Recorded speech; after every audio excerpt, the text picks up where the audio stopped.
Hello నమస్తే అండి. I'm doctor Usha from 49 fertility centre, Kukatpally branch. So ఈరోజు నేను మీతో ఎంబ్రియో ఫ్రీజింగ్ గురించి మాట్లాడతాను.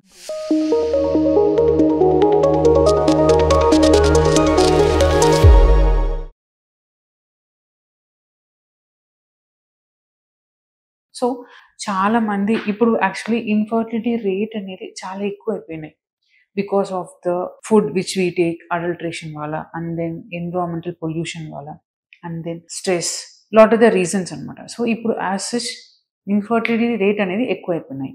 And then people who undergoing IVF, ఎవరెవరికి ఐవీఎఫ్ అవసరం పట్టే వాళ్ళు కూడా ఎక్కువ అయిపోయినారు. So lot of people are undergoing IVF. So IVF process and ఏంటంటే like embryo formation followed by embryo transfer చేస్తారు. దాని తర్వాత మనకి యూరిన్ ప్రెగ్నెన్సీ టెస్ట్ అనేది పాజిటివ్ రావాలి. సో ఈ ఎంబ్రియో ఫ్రీజింగ్ గురించి నేను మాట్లాడతాను అనమాట. సో వన్స్ ఫీమేల్ పార్ట్నర్కి ఎగ్ పికప్ అయిపోయిన తర్వాత హస్బెండ్ స్పోమ్తో కలిపి బేబీ రెడీ చేస్తాం. కొందరికి తక్కువ నెంబర్ ఆఫ్ ఎంబ్రియోస్ వస్తాయి. లైక్ ఫర్ ఎగ్జాంపుల్ స్పోమ్లో ఏదైనా ప్రాబ్లం ఉంటే, లైక్ ఎగ్ నంబర్లో ఏదైనా ప్రాబ్లం ఉంటే, ఆర్ ఎగ్ క్వాలిటీలో ప్రాబ్లం ఉంటే కొన్ని కపుల్స్కి 1 or 2 ఎంబ్రియోస్ ఫామ్ అవుతాయి, or like maybe maximum 3-4 form అవుతాయి.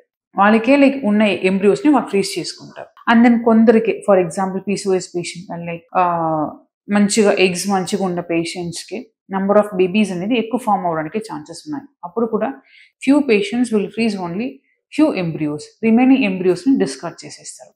So I will talk about, నేను ఈరోజు ఎంబ్రియో ఫ్రీజింగ్, ఎక్కువ నెంబర్ ఆఫ్ ఎంబ్రియో ఫ్రీజింగ్ చేసుకుంటే ఇట్స్ గుడ్ అనేది నేను ఎందుకని చెప్తాను. సో ఫస్ట్ మనం ఎక్కువ నెంబర్ ఆఫ్ ఎంబ్రియోస్ ఫ్రీజ్ చేసుకుంటే మీకు ఎంబ్రియో ట్రాన్స్ఫర్కి ద మోర్ ఛాన్సెస్ ఉంటాయన్నమాట. And then first for example ఇప్పుడు ఎంబ్రియో ట్రాన్స్ఫర్ చేసిన తర్వాత పాజిటివ్ వచ్చింది అనుకోండి, చాలా మంది అనుకుంటారు పాజిటివ్ వచ్చింది కదా మనం ఎందుకు మళ్ళీ ఫ్రీజ్ చేసుకోవాలి. నేను కొన్ని రీజన్స్ చెప్తాను ఎందుకు మీరు పాజిటివ్ వచ్చిన తర్వాత కూడా ఫ్రీజ్ చేసుకోవాలి. ఎందుకంటే లైక్ చాలా ప్రెగ్నెన్సీస్, ఐవీఎఫ్ ప్రెగ్నెన్సీ మాత్రం కాదు, న్యాచురల్గా వచ్చిన ప్రెగ్నెన్సీస్ కూడా కొన్నిసారి యూరిన్ ప్రెగ్నెన్సీ టెస్ట్ పాజిటివ్ వస్తుంది, బీటా హెచ్సిజీ రిపోర్ట్ పాజిటివ్ వస్తుంది. దాని తర్వాత ఒక 10 days తర్వాత ఆ బీటా హెచ్సిజీ వాల్యూ అనేది తక్కువ అయిపోతుంది అనమాట. And then maybe few days తర్వాత బీటా హెచ్సిజీ అనేది నెగటివ్ కూడా రావచ్చు. దీన్ని బయోకెమికల్ ప్రెగ్నెన్సీ అంటాం. సో దానికి కూడా ఛాన్సెస్ ఉన్నాయి. అండ్ దెన్ కొందరికి హార్ట్ బీట్ రాకుండా ఉండొచ్చు, ఆర్ లైక్ కొన్నిసారి హార్ట్ బీట్ వస్తుంది, దాని తర్వాత మధ్యలోనే ఆగిపోవచ్చు. మేబీ బేబీ కొంచెం జెనెటికలీ అబ్నార్మల్ బేబీ ఉంటే కూడా హార్ట్ బీట్ ఆగిపోవడానికి అండ్ దెన్ అబోషన్స్ అవ్వడానికి ఛాన్సెస్ ఎక్కువ ఉన్నాయన్నమాట. సో అది కూడా కొన్ని రీజన్స్. అండ్ దెన్ కొందరికి 5th month అట్లా గర్భసంచి ద్వారం అనేది లూజ్ అవుతుంది. లూజ్ అయిన తర్వాత వాళ్ళకి అబోషన్ అనేది అయిపోతుంది. దాన్ని సర్వికల్ ఇన్కాంపిటెన్సీ అంటాం. అది కూడా అవ్వడానికే ఛాన్సెస్ ఉన్నాయి. And then maybe 5th month స్కాన్లో చేసినప్పుడు ఏవి కొంచెం అబ్నార్మల్ బేబీ అని పుట్టడానికి ఛాన్సెస్ ఉన్నాయన్నమాట. అబ్నార్మలిటీస్ అనేది డిటెక్ట్ చేయగలుగుతాం. అండ్ దెన్ మేబీ కొందరికి ట్విన్స్ ఉన్నప్పుడు కొంచెం ముందే డెలివరీ అవ్వడానికి ఛాన్సెస్ ఉన్నాయి. ఇట్లా కొన్ని జర్నీస్ ఉన్నాయన్నమాట. అండ్ దెన్ కొన్ని కాంప్లికేషన్స్ అవుతాయి. అండ్ దెన్ అట్లా ప్రెగ్నెన్సీ టైంలో ఎప్పుడైనా లైక్ అబోషన్స్ దాన్ని జరగడానికి ఛాన్సెస్ ఉన్నాయి. And then one important thing, IVF pregnancy వల్ల మీకు ఇదన్నీ జరిగాయి అంటే నో, అబ్సల్యూట్లీ నో. ఎందుకంటే మీరు చాలాసారి వినుంటారు నార్మల్ ప్రెగ్నెన్సీలో కూడా మీకు బయోకెమికల్ ప్రెగ్నెన్సీ రావడానికి ఛాన్సెస్ ఉన్నాయి. చాలా మందికి మళ్ళీ అబోషన్స్ వచ్చి ఉంటుంది, అది కూడా మీరు వినుంటారు. And then abortions 5th month abortions, cervix loose అయింది కాబట్టి అబోషన్స్ అయ్యేది, అండ్ దెన్ అబ్నార్మల్ బేబీ పుట్టేది అనేది it's common for everybody. Especially IVF ప్రెగ్నెన్సీలో ఇది ఛాన్సెస్ ఎక్కువ అనేది కాదు. No, it's absolutely no.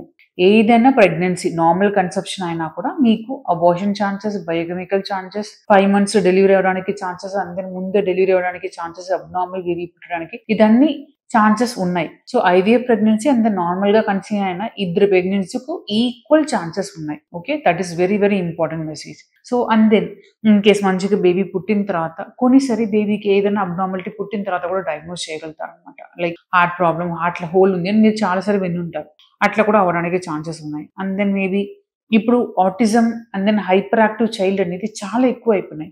So అట్లా hyper active childs, autism childs అట్లా కూడా ఛాన్సెస్ ఉన్నాయన్నమాట. సో మనము బేబీ డెవలప్మెంట్ మొత్తం చూసుకొని అప్పుడు మనం ఎక్స్ట్రా ఎంబ్రియోస్ని ఫ్రీజ్ చేసుకున్నాం, it is better. And then for example ఇప్పుడు మీరు 30 yearsలో ఐవీఎఫ్ చేసుకున్నారు, and then when you try for your second pregnancy అనుకోండి, మేబీ మీరు 34-35 years వచ్చి ఉంటుంది. అప్పుడు మీకు egg quality will be different, obviously sperm quality కూడా డిఫరెంట్ ఉండొచ్చు. సో ఆ టైంలో అగైన్ కన్సెప్షన్ అనేది డిఫికల్ట్ అయిపోవచ్చు. సో దానివల్ల మీకు already in case extra embryos ఉన్నాయనుకోండి, మీకు సెకండ్ చైల్డ్‌కే ఆ ఎంబ్రియోస్‌ని యుటిలైజ్ చేసుకోవచ్చు. యాక్చువల్లీ ఎంబ్రియోస్ వన్స్ ఫ్రీజ్ చేస్తే యాస్ పర్ మెనీ స్టడీస్ చాలా డీకేడ్స్ అంటే మెనీ ఇయర్స్ మనం ఫ్రోజన్‌లో పెట్టుకోవచ్చనమాట. సో ఫ్రోజన్ ఎంబ్రియోస్ వన్స్ ఫ్రోజ్ చేస్తే it is like cell activities అన్నీ అరెస్ట్ అయిపోతాయి. సో ఎప్పుడు థా చేస్తామో like it will be like fresh embryo మనం ఎట్లా ఫ్రీజ్ చేసామో అట్లనే థా చేయొచ్చు. అట్లా ఫ్రెష్ ఎంబ్రియో మనం ట్రాన్స్ఫర్ చేయడానికి కుదురుతుంది. So the egg also like young embryos అట్లా ఉంటాయి అనమాట. మీకు 35 years వన్స్ వచ్చేస్తే మీకు చాలా చేంజెస్ జరుగుతాయి కదా, ఆ ఎఫెక్ట్ అనేది మీకు దీనికి ముందు ఫ్రీజ్ చేసిన ఎంబ్రియో మీద ఎఫెక్ట్ ఉండవు.